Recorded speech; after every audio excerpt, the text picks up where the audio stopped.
Ang sarap tumanggap ng regalo. Pag nakakakita tayo ng ganitong gift, our heart naturally get excited.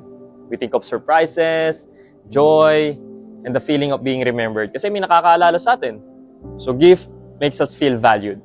But let me remind you that earthly gifts are temporary. Sabi po sa James 1 verse 17, every good and perfect gift is from above, coming down from the Father.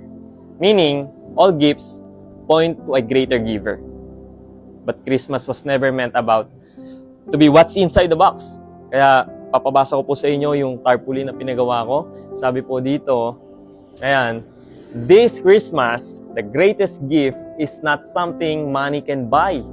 It's eternal life in Christ.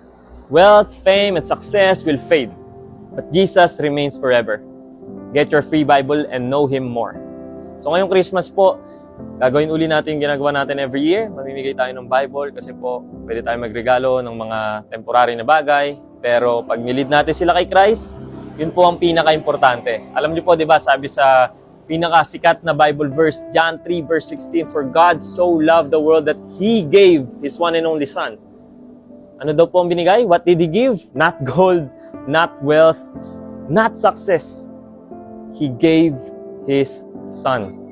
Because the greatest problem of humanity was never poverty. It was sin.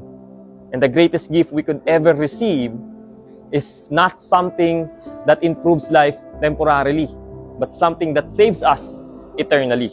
Kaya sabi po sa Romans 6:23, for the wages of sin is death, but the gift of God is eternal life in Christ Jesus our Lord.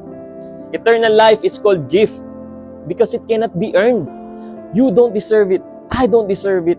You don't work for it. You receive it by grace. So this Christmas po, you may receive many gifts and that's beautiful. Wala pong problema doon. But when celebration ends, when year passes, only one gift remains forever.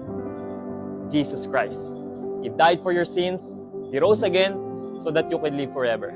So today, tanggapin niyo po ang pinaka-greatest na regalo na pwede nyo matanggap sa buhay ninyo, eternal life in Christ Jesus. Repent, believe the gospel, and be saved because today is the day of salvation.